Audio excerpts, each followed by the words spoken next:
Chief Hodges, it's always nice to see you. It's always nice to speak with you, because every time we talk, it's about the community and about things that the community can do for the community. Yes, and it's nice to speak to you also, Ben. Chief, Cash for Guns. Yeah. How is the program going? Well, I'll tell you, Ben, this is actually a really good timing to do this interview. We're closing in our 200th gun, and that's an amazing feat for us. We've come so far along. 200 illegal guns off the streets of Yonkers, and I think it's amazing. And I think what you'll see is the amount of trust that we have in the community, the trust we've built up with this program. Speaks volumes, and it's this, along with other programs, has really helped us reduce gun violence in Yonkers. So it has worked. The program actually, it's showing, the statistics shows that it's working. Well, yes, of course. If the illegal guns are off the streets, and if 90% of the time an illegal gun is used in violence, and we're removing those guns from the community, that's an amazing feat. So, is the program still working in the same way as it worked in the past? Because we heard that this just became statewide, or about to. Now, is that going to be a distinction between those two, or are we still going to have our program in Yonkers as the way it is now? Well, Senator Mayor, along with our elected officials, the mayor's panel, they felt the need to take this program throughout the state. Senator Mayor went up to Albany, and she designed a template similar to our program, but she's going to allow communities to kind of design it to their wants, their needs, and their abilities. Our program is going to stay exactly the same. We've really had a learning curve early on with this program, but it works. We're almost at 200 guns. I mean, it's amazing. We get calls from people who we would never expect, and generally people want to remain anonymous, but even when they do give us their name, we never release it to anybody. So they're still calling us. They call us with guns quite often, and it's working. We are going to keep this program the way it is. This was designed almost 10 years ago now, and it works, so we're going to keep it the way it is. And Chief, so we understand, the people of Yonkers understand that you are the brain, the pioneer behind this program. Am I wrong, or? Well, I was asked to design a gun tip hotline, a program that was unique. It was 10 years ago, and I really did due diligence. I looked at programs all over the country, and I noticed that there was always a little bit of a gap here or there. There were some gun amnesty programs where people would just turn in any gun and get $50 or $100 or a Modell's gift card.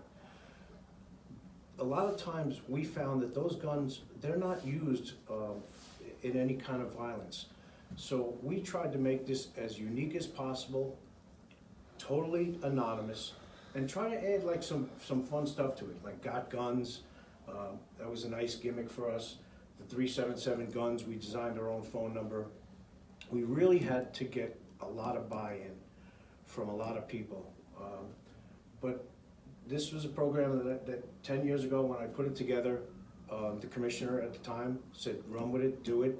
And it's been a great success from the beginning. And I'd like to add one other thing, Ben. You have helped us so much with this program, because this has to be probably 6 or 7 interviews that you've done with us. You're passionate about curtailing gun violence in Yonkers just as we are. And thank you very much for promoting this program, and it's only successful because of people like you and the community that comes out and calls us and gives us those calls and lets us take these guns off the street. So yeah, it was my idea, but it would never have been successful without a multitude of people, including you, Ben. Well, that's the whole thing, and I think one of the points that I keep asking you for these interviews is because I feel that we need to keep touching the subject, keep talking the subject. Because more we talk about it, more we explain the importance of it, maybe more involvement we will get from the community. And I know that you alone cannot do much. Yes, you might be the man behind the program, good, you have a good plan, you executing it, but the community are the ones that have to call you and say, look, there is an illegal gun here or whatever there, and we need to turn them in. So the point is trying to motivate the community to Yes, bring them in. but invariably, when we advertise this program, we get calls. So it's about advertising the program, about buy-in, about the program, about someone successfully getting the $500 and telling a friend that this program is legitimate, it works, it's totally anonymous. So yes, advertising is absolutely the key. When we experience any kind of gun violence or even shots fired, we send out a whole team of people with our community affairs people, and we send posters and pamphlets and flyers and business cards and bumper stickers throughout that entire neighborhood to try to get people to say, wow, this gun violence affected my little bit of an area, let me try to do something about it. So we know that when we do experience gun violence and we get out there and we talk to people, it's effective. Now, Chief, let me tell you a little bit from the other side. Today, we posted that we were going to have this interview and talk about this. And we got a message from a person. Say, well, when we call to report, we get arrested and booked. I want to make sure that we communicate to the people that this is not true. It's absolutely not true. Again, we've done this almost 200 times. We've paid out $98,000 in we call it like a reward. Nobody has ever even been questioned. We don't want to know who you are. It's strictly anonymous. Again, even in the beginning of the interview, I told you, a lot of times people say, I'm Joe Smo or I'm John Smith. We never give that information. It's not in the report. It's as though it never happened. You can attest to it. We paid out almost 200 times in this program. No one's ever even been questioned. Maybe, is there a way I could test this one day? How could I do it without being arrested? I don't know if we could test it that way. Unless you know somebody, if you knew someone in the community who had a gun and they called you and they wanted to turn the gun into you and you did it as a team, you and that person, by all means, I think that could be a good thing. We just would never want you to put yourself in any danger. Well, we don't want anyone to be in danger of anything. That's the problem with gun violence, the unpredictability. I don't want to say that I would be involved with any guns, but social platform nowadays is a very important tool and a very powerful tool. What we put out there, people do read it, and people ask those questions. Oh, but I will get arrested. If I would do something like that, I can speak and say, no, that's not the way it works. Okay, not that I'm going to call you about a gun because I don't have one, but I could test and say, no, that's not the way it works. I called, you get a number, then the gun is picked up, then at the end you get another sequence of numbers. There is no names asked, there is no information asked, and there is no arrests made. This is totally anonymous. That's how the program works. Now, I have to congratulate you, Chief, for the quick and effective response on the murder. I think that, I don't know if that's the correct name, a fatal shooting on South Broadway. Less than 24 hours later, you had, unfortunately, a 16-year-old guy arrested. If somebody had called about that weapon, maybe a life would have been saved. It's very possible. Again, it was an illegal gun, much like all the shootings. 90+% of shootings involve an illegal gun. And if somebody had called about that gun, we possibly could have stopped that shooting. Just to be good.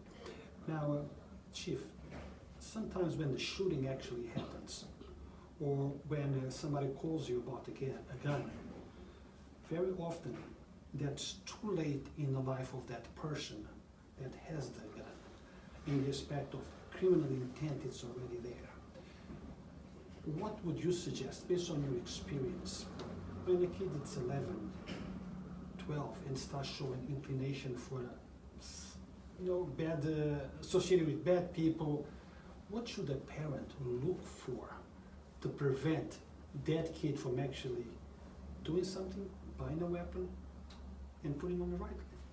Any suggestions? That's a very complicated question, and unfortunately, a lot of children, a lot of kids suffer from some type of mental illness or social discord.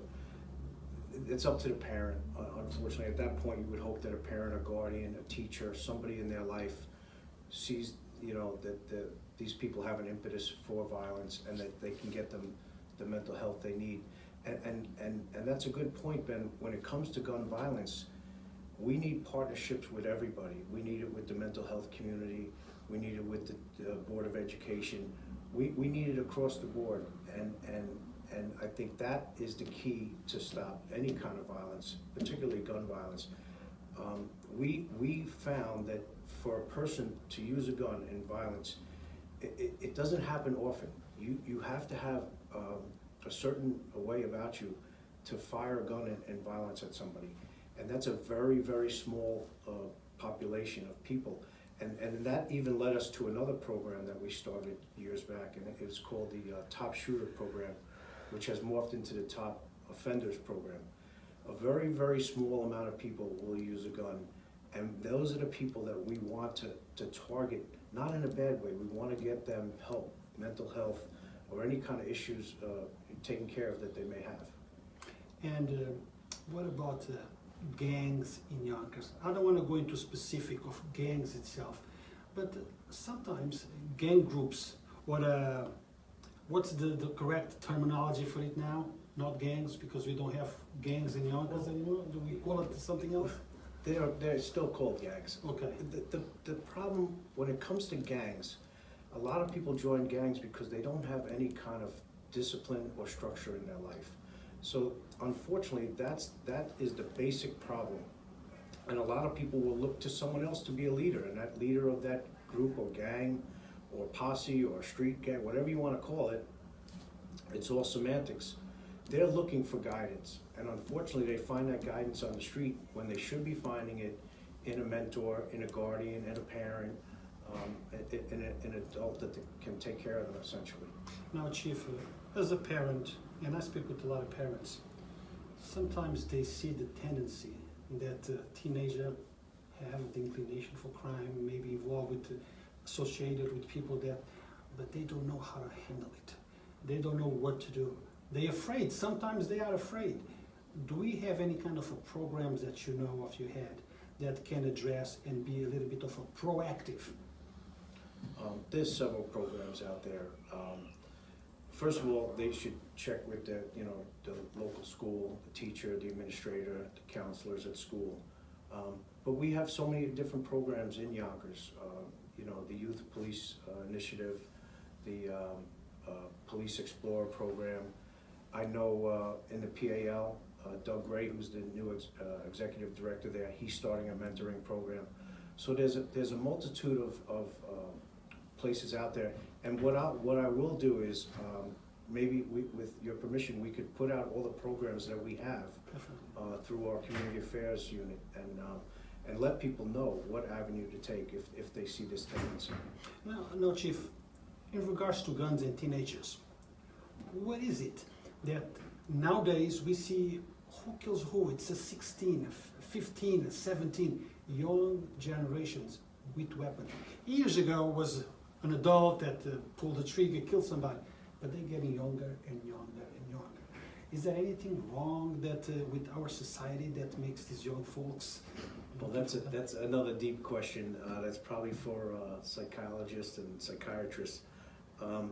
But you're right. We have seen younger children, engaging in violence to that aptitude. But what I think is it doesn't matter how old you are. If you have that impetus for violence, we need to get that child. We need a parent. We need a guardian or someone to come to us, and then we can find an avenue for that child. Anger management or whatever program would be necessary to help that child. Now, Chief, we've been talking about for 20 minutes. Is there anything that perhaps I forgot to ask you that you would like to bring up to our audience? There is thousands of people watching. Yonkers Voice, we have a lot of people that watch. I love it, Ben. And you know what, I really want to thank you from the bottom of my heart for pushing this program. You've been doing it for years. You see the value in this program. We as a department see the value in this program. Jimmy Nolan, who's a big advocate when his brother was murdered several years ago, he has taken a big step into this program. He's helped me immensely.